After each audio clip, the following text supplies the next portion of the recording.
A magyar szehúzó kincsek rejtélye után, ügye után most ismét következzenek kincses rejtély. Egyébként, hogyha bárkit érdekel, akkor a sarokba kattintva meg tudja nézni a szehúzó kincsekről szóló videómat.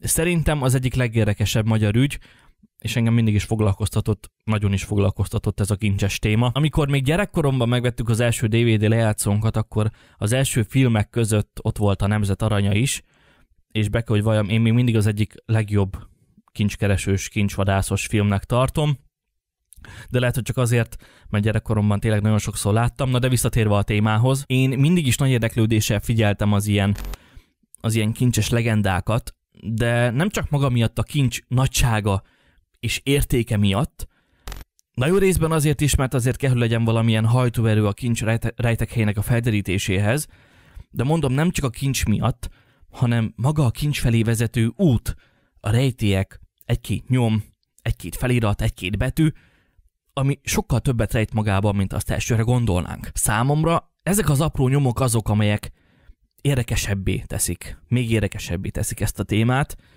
de mint mondtam, a nyereség sem korán sem elhanyagolható. Sőt, a nyereség az, ami hajtja ezt a fogaskereket. Ebben a videóban röviden és érthetően a Tölgy-szigeti pénzgödör rejtélyéről fogalmazok meg pár mondatot. Megpróbálom amatőr szinten ismertetni a pénzgödör rejtélyét. Mi is az a pénzgödör? Milyen kincs van, vagy lehet a mélyén? Kik rakták oda, és miért? Megpróbálok ezekre a kérdésre válaszolni. Vágjunk is bele akkor a témába. Kezdjük egészen a kezdetektől, és folytassuk egészen a napjainkig. Kanadában, azon belül pedig Új-Skócia partjainál található ez a sziget, amit magyarul Tölgy-szigetnek neveznek. A pirossal bekarikázott rész az magát a videónk témáját, a pénzgödröt jelöli. De hogy ne csak így műholdképen lássuk, ezért nézzük meg egy 1931-es légifotón a helyszínt.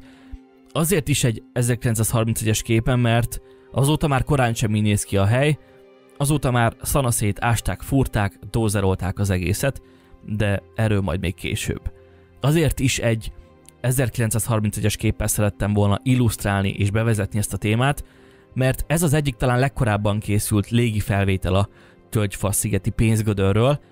Ezen a képen talán még úgy láthatjuk fentről a helyszínt, mint ahogy azt Daniel is látta 1795-ben. Daniel személyében egy fiatal srácról beszélünk, egy kamaszról beszélünk. Ő volt az, aki az egyik éjszaka fényt látott a szigeten, ezért átment a szigetre, hogy megnézze, hogy kik és miért világítanak az éjszaka közepén a szigeten. Mit keresnek ott? De odaérve már csak egy kör alakban besüppett mélyedést talált a képen látható tisztáson. Mivel ez a kép Daniel felfedezése után bő 100 évvel készült, és itt már látszik, hogy elindultak a felderítési munkálatok, folyamatok, viszont Daniel 1795-ben még csak egy ilyen fél méter, 1 méter mélyen besüppett üreget talált a tisztás közepén. És csak azért, hogy érthető is legyen mindaz, amiről a következő percekben beszélni fogok, ezért egy kis illusztráció, így szerintem könnyebben átlátható, értelmezhető a gödör érdekessége, és persze furcsasága. Haladjunk fentről lefelé. Ugye, mint mondtam, Daniel volt az első 1795-ben, aki megtalálta az üreget, és aki nem csak megtalálta, hanem a barátaival másnap el is kezdtek ásni, azért, hogy kiderítsék, mit rejt a gödör mélye. A fiatal srácok az ásást elkezdve érezték, hogy egy alapvetően puha földről, egy puhább talajról van szó, és ezért is láttak értelmet az ásás folytatásában. Úgy gondolták, hogyha egy puha talajról van szó, akkor ezt már korábban is bolygatta valaki, és ha valaki itt már ásott korábban, akkor ki tudja, hogy miért. A srácok legelőször, és mint az ezen a képen is látszik, egy lapos kövekből álló kőréteget találtak, ez volt a legfelső réteg. Úgy kell ezt a lyukat, gödröt elképzelni, mint egy kutat, amely tele van földdel, de néha-néha 3 méterenként úgynevezett szintek, platformok vannak elhelyezve.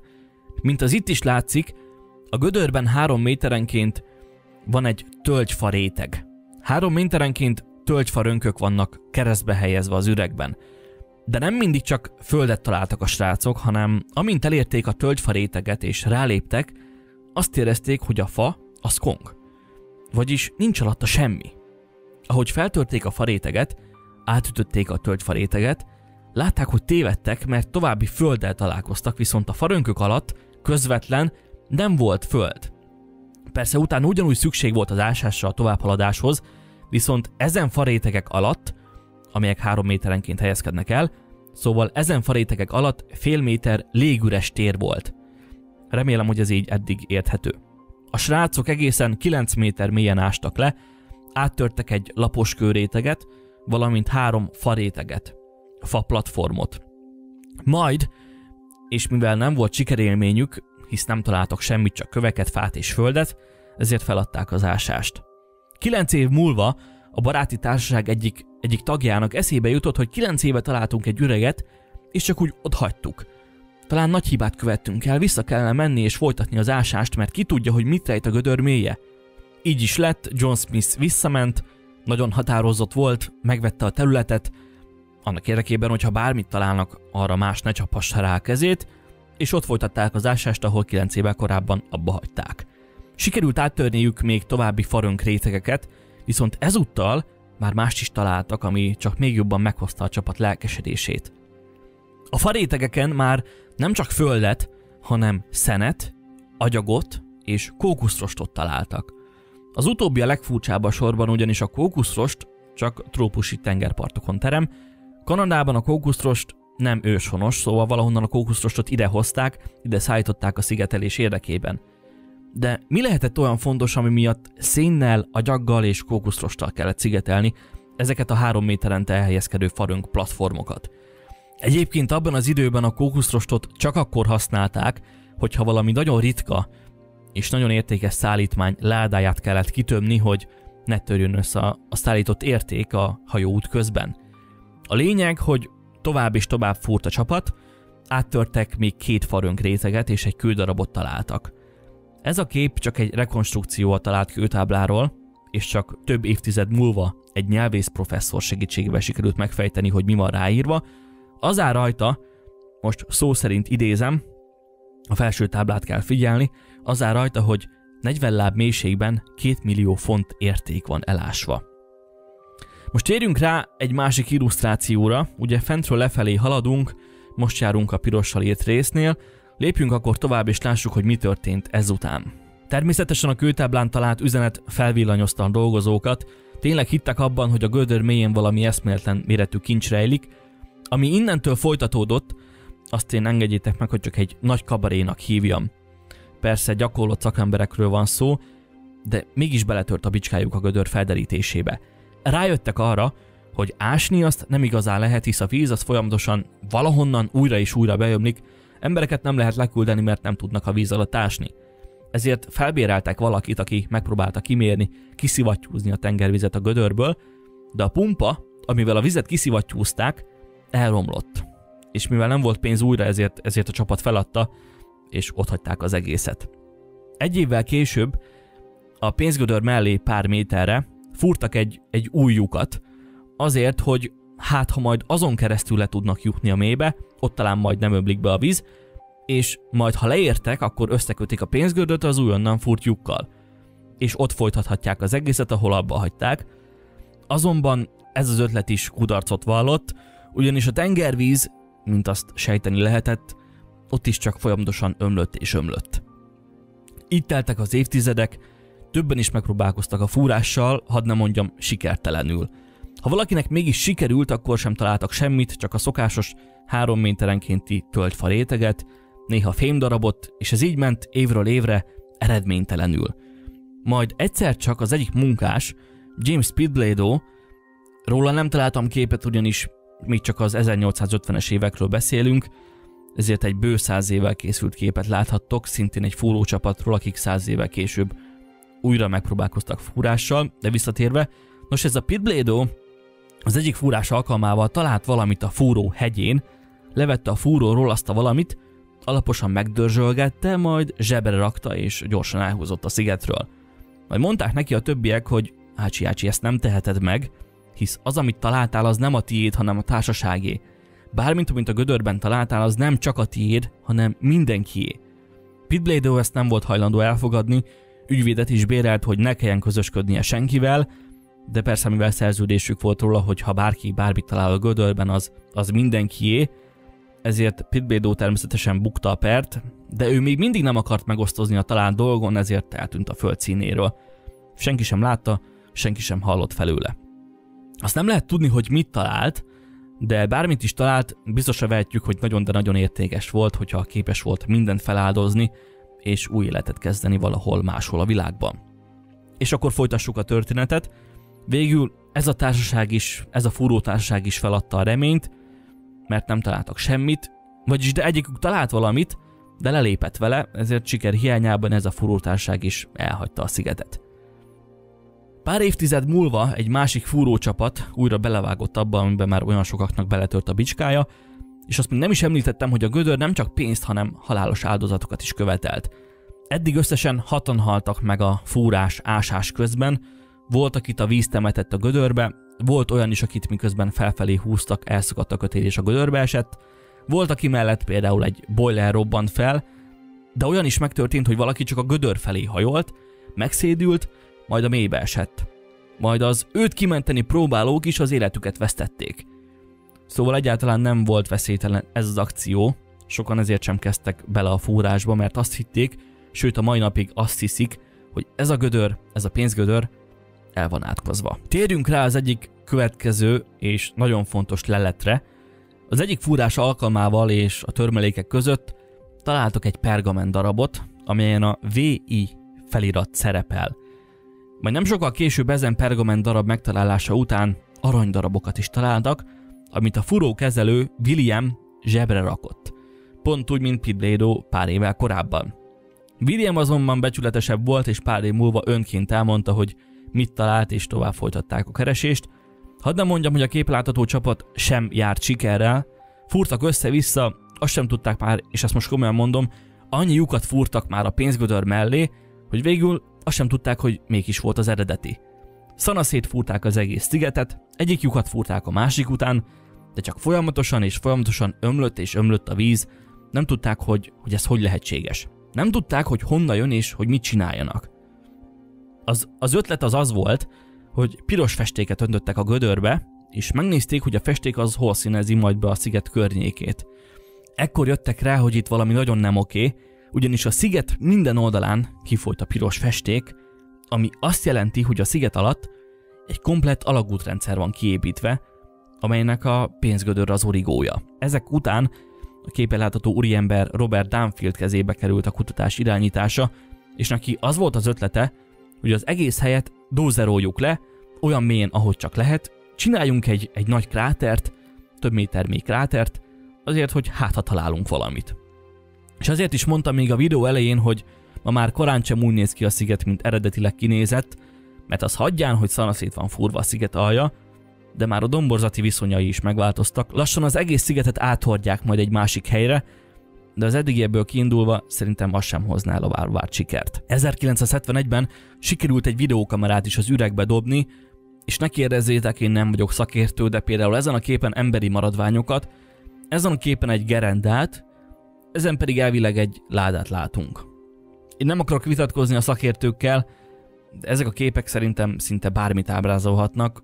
Úgy gondolom, hogy mindaz, amit látunk, az korán sem van egyértelmű, de hát ők tudják. A History Channel is készített egy sorozatot a sziget rejtélyéről, amely egyébként mind a mai napig tart, már több évad is készült, én belenéztem pár részbe, de azt kell, hogy mondjam, nekem elég is volt. Igaz, hogy a srácok találtak már egy-két aranyérmét, meg szerszámokat, de ezen kívül semmi több.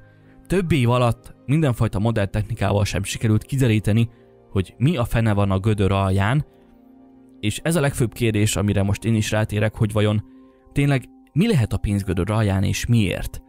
Ki és miért épített egy gödröt 3 méterenként tölgyfa platformokkal, néha-néha szigetelőanyagokkal, majd minél lejjebb megyünk a mélybe, annál keményebb anyagok jelennek meg. Legfelül csak kövek egymás mellé helyezve, majd fa, szén, agyag, majd végül vas és még keményebb vas. Először is szerintem az kijelenthető, hogy nem egy természetes képződményről beszélünk. Ilyet a természet nem készít csak úgy. Egyértelmű, hogy egy mesterséges üregről van szó, amit gondosan, jól átgondolva készítettek, legalábbis ez az én szubjektív véleményem. De a sok mindent elmond, hogy több mint 200 év alatt sem sikerült megfejteni, és olyan alapvető kérdésekre választ adni, egy olyan egyszerű kérdésre választ adni, hogy milyen mély lehet. Még azt sem tudjuk, hogy a gödör milyen mély, nemhogy még azt, hogy kik is miért hagyták ránk. Több mint 200 év alatt és a mai modern technikával sem sikerült kideríteni semmi érdemleges infót, semmilyen infót, amely valamelyik irányba mozdítaná a megoldás mérlegét. Az egyik lehetséges megoldás, mint mondtam, a természetes képződmény, de én ezt szinte azonnal elvetettem. Az eddigieket látva, én ezt nem tudom elképzelni. A következő lehetőség az az, hogy valakik nagy értékeket rejtettek el a gödör mélyén, és azért is készítettek 3 méterenként platformokat, hogy azért ne lehessen olyan könnyen megközelíteni, viszont ha kell, akkor bármikor ki lehessen ásni. Logikus, hogy ha már kiástak egy több 100 méteres üreget, akkor nem csak földdel temették be, mert úgy gondolták, hogy egyszer úgy is visszajönnek majd érte, és tudnak legalább szintenként haladni az ásással, és hogy kik is ásták a gödröt.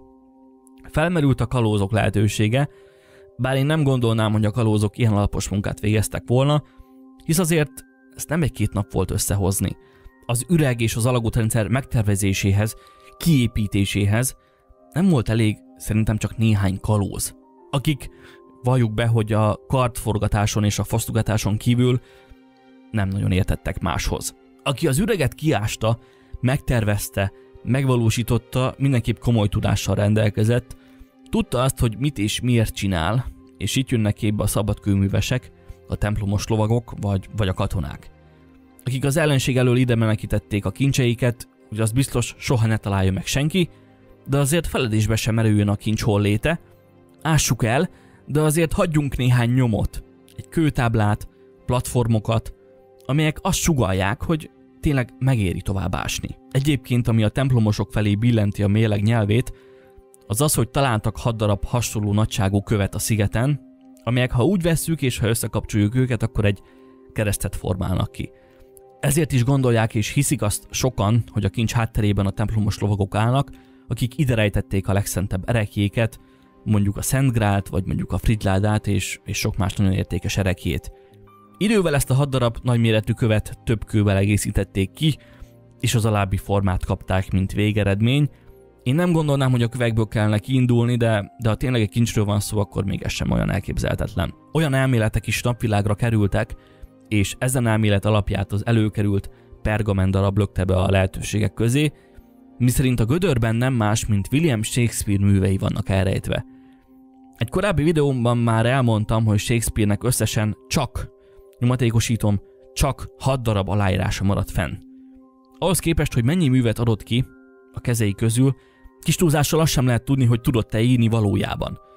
De erről a témáról is készült pár hónapja egy videó, most a sarokba kattintva azt is meg tudod nézni. Visszatérve, ezen elmélet szerint a gödör alján találhatóak a Shakespeare művek, amelyeket azért kellett így elrejteni, ilyen gondosan elrejteni, hogy ne derüljön ki, hogy az európai irodalom egyik legnagyobb alakja, William Shakespeare, sosem létezett. Személyes véleményem szerint én egy kicsit sem gondolom, valahogy nem tudom elképzelni, hogy csak azért ásna valaki és végezne el egy ilyen nagy munkát, hogy elrejtsen egy titkot. Ha tényleg csak el akarták rejteni a Shakespeare iratokat, akkor egyszerűen el is égethették volna. Bármi is legyen az üreg mélyén, véleményem szerint valaki vagy valakik direkt úgy rejtették el, amit el akartak rejteni, hogy az a valami, amit elrejtettek, az megtalálható legyen. Ha csak el akarták volna tüntetni, akkor bekotorták volna a földdel, emiatt senkinek még csak meg sem fordult volna a fejében, hogy pont ott a sziget közepén lásson 200 méter mélyre. De úgy, hogy egy kőtáblát helyeztek el a kincsre utaló felirattal, egy rendszer alapján megépítették az üreget platformokkal, velem ez azt mondatja, legalábbis én simán el tudom képzelni, hogy ez csak egy ilyen amolyan elterelés volt. Mert amíg az ellenség minden erejével a kincset keresi, addig legalább nem támadnak és békén hagynak bennünket. És arról még nem is beszélve, hogy az építés során csapdákat is beépítettek a gödörbe, hogy bárki is legyen az, aki majd lefelé ás, az majd ne tudjon épségben a felszínre jönni. Gondolok itt mondjuk erre a 2 alagútra, de több alagútat is találtak a sziget aljában, hisz, mint azt már mondtam, a piros festékes kísérletnél, a piros festék a sziget minden oldalán beszínezte az óceánt. Én erősen hajlok afelé, és remélem, hogy majd valamikor a szigeten dolgozók megcáfolnak engem, de nekem olyan ez, mint egy csali, olyan, mintha kiírták volna egy nagy táblára, sőt meg is tették, hogy ide gyertek, itt ássatok, pazaroljatok el több évtizedet az ásással, mert nagyon sok kincs van a föld alatt. Elszórtak egy-két aranyérmét, hogy azért sikerélménye is legyen majd az ellenségnek, és addig és addig ássanak, amíg szinte szó szerint a halálba ássák magukat. Hát most őszintén, hogyha ránézzünk erre a képre, az illusztrációra, én is figyeltem, nézegettem, próbáltam benne logikát keresni, de nem találtam. Mi célt szolgált mondjuk a kókuszrost az egyik tölgyfa rétegen? Oké, szigetelés. De mit akartak szigetelni, amikor mindenhol folyik be a víz, felül-alul is több méter földréteg, agyagréteg? Mit akartak szigetelni? Hőt? Vizet? Én nem látok benne logikát. Miért kellett vaslemez és egy kemény fém az üreg aljára? Értem, én azt akarta megakadályozni, hogy bárki könnyedén lejusson. De akkor miért kellett a kókuszrost? A kókuszrost nem fog visszatartani senkit, hisz nem egy kemény anyag, megfogod és széttéped, még a fa is keményebb. És erről beszélek, nem látok logikát az anyag használatban. De a nálam okosabbak biztos, hogy majd előrukkolnak egy észszerűbb megoldással. És ami az észszerűbb megoldásukat illeti, régebben láttam egy képet a selmecbányai vájatrendszerről, ezt itt láthatjátok, ez a kép körülbelül az 1726-os állapotot ábrázolja. 1726-ban így bányáztak az emberek mindenfélét, követ, homokot, agyagot, így egymás mellé helyezve én látok hasonlóságot a két rendszer között, kivéve, mint azt mondtam, kivéve egyedül az anyaghasználatban nem látok logikát. Minden esetre szerintem az agyagbánya az nem egy kizárható lehetőség. Nagyon kíváncsi vagyok a ti gondolataitokra a témával kapcsolatban. Én csak egy részét mutattam be, de hogyha bárkit jobban érdekel a téma, és ez a kincsodászos téma, akkor a neten felelhető anyagokból jobban utána tud keresni, és ha már ilyen témáról van szó, akkor jobban és mélyebbre tud ásni, hogyha szeretne. Vannak blogok, amelyek az összes dokumentált fúrást megpróbálták elhelyezni a térképen, alakzatokat és nyomokat keresnek, megpróbálnak valamiben értelmet találni. Én nem mondom azt, hogy hülyeség, amit csinálnak, hisz ez a kincskeresés lényege. Viszont, mint mondtam, nem vagyok olyan biztos benne, hogy tényleg van valami az üreg mélyén. Ha mégis, mert az is simán elképzelhető, régen nagyon sok mindent rejtegettek az emberek, sőt, mi emberek alapból olyanok vagyunk, hogyha pénzről van szó, akkor szinte bármire képesek vagyunk. Szóval, hogyha mégis van valami a tölgyfa sziget alatt, akkor azt szerintem a jelenlegi modern és olyan nagyon fejlett technikánknak egy nagyon nagy pofon. És én csak feltételezem, hogy azok, akik most jelenleg is az ügyön dolgoznak, ők sokkal több mindenre és sokkal nagyobb szakértelemmel dolgoznak, mint azt én itt a négy fal között el tudom képzelni. És ezeken a képeken is látszik, hogy tényleg próbálkozunk, de olyan, mintha nem érne olyan messzire a kezünk, mint amennyire messzire szeretnénk, hogy érjen. Ennyi fért a mai videóba, én most elköszönök, de ti folytassátok csak nyugodtan a témát odalent a kommentekben. Kíváncsi vagyok, hogy kinek milyen megoldásai születnek a rejtély kapcsán. Elárulom, hogy én mindig nagy kíváncsisággal olvasom ezeket az eszmefuttatásokat, szóval egészítsétek csak ki nyugodtan a szavaimat odalent a kommentekben.